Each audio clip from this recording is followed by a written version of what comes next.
If you've been practicing trumpet for many months now and you're not getting the results that you hoped for, then you might be making one of the mistakes that I'm going to talk about in this video. So stay tuned to determine which mistake you're making and, more importantly, how to correct it. Hey, thanks for coming by my little corner of YouTube to learn how to become a better trumpet player. As a token of gratitude, I want to give you my book, Master Endurance on Trumpet. This will teach you 3 reliable ways to truly build endurance on trumpet. The link to get the book is in the description and below the video. Go ahead and get yours. Now, the first mistake that trumpet players make is underestimating the importance of form. My definition of form is how you hold your body from head to toe and how you use your body. So I'll give you one example. You often see trumpet players play with their chin down, and this act closes the throat, which prevents the air from flowing the way it really needs to. And by keeping the chin down, you're automatically cutting off at least one whole step on your range on the top end and on the bottom end. So just opening up the throat alone can add to your range. And that's just one example of bad form. What if we talked about the embouchure? What if we talked about how you're actually holding the trumpet? There's a lot that goes into good form. So I'll give you a few pointers right now, just some basic ones to look at. Really simple things to correct. If you're not doing some of these correctly, just fix them now. How do you hold the horn with your left hand? Here's one good way. Here's an alternative way. Play with this, 2 fingers on top, 2 fingers on bottom to get a good balance. All right. Similarly, with your right hand, are you holding the hook here to pull it towards your face? Or are you going to let this little finger be a floater? Or are you going to let it rest on top of the hook? All right. All of it matters. Play with it and find the best way for you. You got to be comfortable when you play the trumpet. It also matters how you stand. I won't get into that in this video, but talk to your teacher about that. How should you be standing to get the best sound out of your trumpet? A second mistake that I see often is that trumpet players ignore the role of air and wind. Now, why do I make a distinction between air and wind? Aren't they the same thing? No, they're not. The difference is simply this. Wind moves with purpose. So that's what you put out. Air is already all around us. We can't, it's just sitting here. But when we take a breath in, we're taking in air. And when we exhale, that's wind. Wind has intention. So when you blow into the horn, what is your intention for that wind? What kind of sound are you trying to produce? Where are you going? What note are you on? What note are you going to? All of that matters. Remember, at the foundation of it all, the trumpet is a wind instrument. It needs wind to produce sound, and you're providing that wind. Wind moves with purpose. If you don't play with purposeful wind, you're going to have a bad sound. That's one reason you might have a bad sound if you do. Another reason that you might have a bad sound is going to lead me to my third mistake of the video, and it's not playing with firm fingers. Sometimes trumpet players simply play with lazy fingers, or the fingers just don't move with purpose. You need to play with firm fingers. If you're playing with lazy fingers, then you're unintentionally creating a half-valved sound, and that's frustrating because half-valve sound is not a clear sound. So this is really simple to fix. Just press the valves down firmly. A great time to practice this concept is during your finger dexterity exercises like the Clark studies, for example. Another mistake that we make as trumpet players is playing with a lazy tongue, especially on slurs. So if you've ever played a slur and you've had a difficult time getting to the top note in time, then that's a good indication that you're playing with the lazy tongue. When you play a slur, you must understand that the wind and the tongue must work in coordination. Now, if your wind is too slow to go high, or if your tongue is moving too slow, you're going to have a really difficult time getting to the higher note. So play with speeding the tongue up, shifting the tongue up to get to the higher note, and making sure that your wind is at least constant.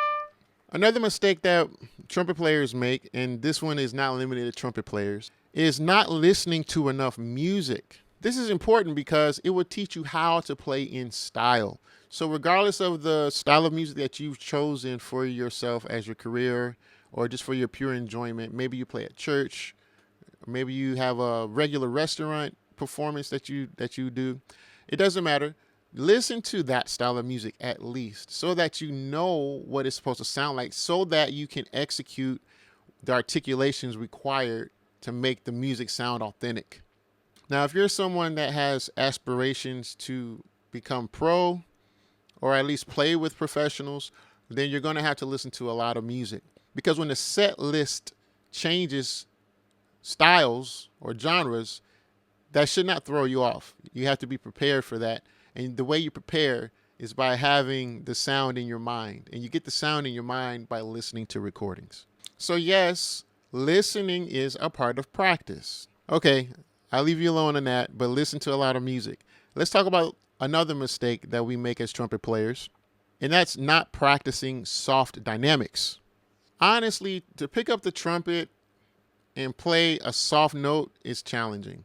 Naturally, when we play, it's going to be loud. Playing soft helps us to gain better control of what we do on the horn. Another benefit of practicing softly is that it helps to bring everything in the embouchure into focus. So if you're somebody that has the tendency to overblow, if your endurance is low because you're overblowing, practicing softly is a great remedy for that. Now, you might have a hard time at first practicing soft because it's new to you, but stay with it. You might lose your note. You might only play air and no sound comes out. Just stick with it and let the air come out with no sound. Eventually, a sound is going to come out if you're patient enough, okay? So soft practice is a big deal. It helps so much with aperture control, wind control, developing a nice core to your sound, building endurance. Soft practice is a great practice. You should incorporate it if you have not already. Oh, goodness. This next mistake is a huge one, and it's tonguing through the teeth. When you're tonguing, you don't want a thoo sound, okay? Honestly, I don't see too many people doing this, but I have seen enough people doing it. But the real problem with tonguing through the teeth is that your tongue is slow and clunky. So you're going to have a difficult time playing fast tempos. Similarly, you're going to have a difficult time playing higher notes. So don't let the tongue pass through the teeth. Now, how are you supposed to tongue then if you're not doing that? Okay. That's simple. Just say the word do. Now say the word do 3 or 4 times in a row. Do, do, do, do. That place that your tongue touches is the exact place where you can tongue while you play the trumpet. All right, so that's the beginning of articulation practice for you if you're somebody that tongues through the teeth. Now, that's one way to tongue. I personally prefer a different way to tongue, which is known as K-modified tonguing, also known as anchor tonguing. And that simply means that the tip of the tongue rests near the bottom teeth, and the point of contact for articulation then shifts back just a little bit from the tip of the tongue, just like a couple of centimeters behind the tip of the tongue. And that also shifts based on the register you're playing. But don't put too much thought into that. That happens naturally, okay? Just know that the tip of the tongue rests near the bottom teeth. Now, I believe that's a superior way to tongue. The reason why I say so is because it changes the arc of the tongue, which benefits upper register playing and multiple tonguing. So when you're doing double and triple tonguing. Now, it's possible to do multiple tonguing the first way I described. I've just found that K-modified is more efficient, dare I say more efficient. It's easier to play higher. It's easier to play faster controlled double tongued and triple tongued notes. All right, so that's all I'm going to say about tonguing. Just stop tonguing through the teeth. That's definitely wrong. The next mistake is a big one, and it's playing Caruso studies every single day. If you're playing Caruso studies every day, stop it. You know, it kind of feels weird just to straight up tell you, like, stop it, but it's bad. Don't do that. You're going to hurt yourself. And the reason why I can say that is because I made that mistake. My experience was everything was going well, and then it wasn't, seemingly suddenly. So for me, my experience was my sound turned and it was really beautiful. To my surprise, my range extended. I wasn't even looking for that to happen, but it did. And then it turned. My sound was terrible and I couldn't do anything about it. That was scary. That was a very scary moment to think, like, I've been practicing trumpet my whole life. Why can't I change this?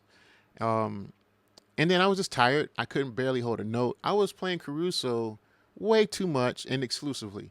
And the problem with that is it's kind of embarrassing to admit my mistake, because right there in the book, it clearly says this is a supplement to your regular practice routine. It does not replace it.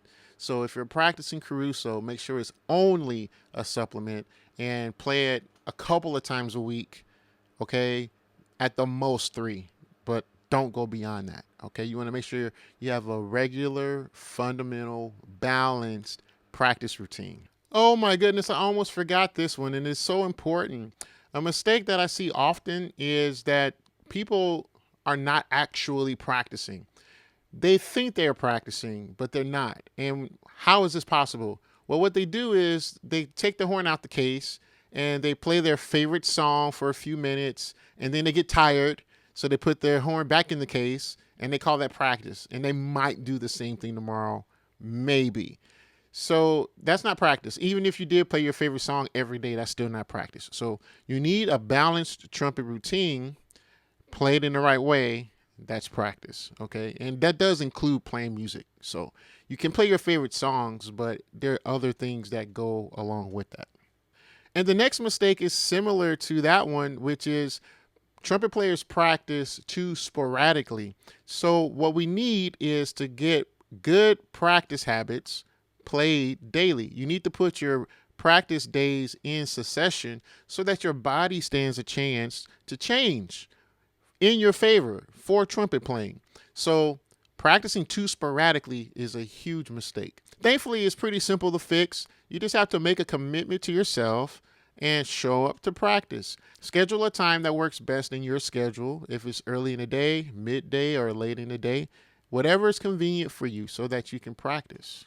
You know what? I use the word convenient. Sometimes it's inconvenient to practice. It just takes a made up mind to sit down and do it, and to carve out a space and protect that space so that you can practice. And then, just like any other discipline, you'll be happy that you did it after it's done. And I'm going to leave you with this bonus mistake that trumpet players make, and it's that they don't record themselves. Make sure that you record yourself. We live in an age of modern technology where your cell phone can get you a pretty decent recording. So at least use your cell phone. Now, why do you want to record yourself? It's super beneficial because when you're playing the trumpet, you're using one part of your mind, the creative part of the mind, when you're performing. And when you are looking to correct and analyze your playing, looking for mistakes, that's a different part of the mind. And as far as I know, those two parts of the mind don't work simultaneously. So when you're performing, when you're playing, just be free to play. Just be free to perform. And then go back to the recorder and decide what you want to improve and how you're going to improve it. Really simple.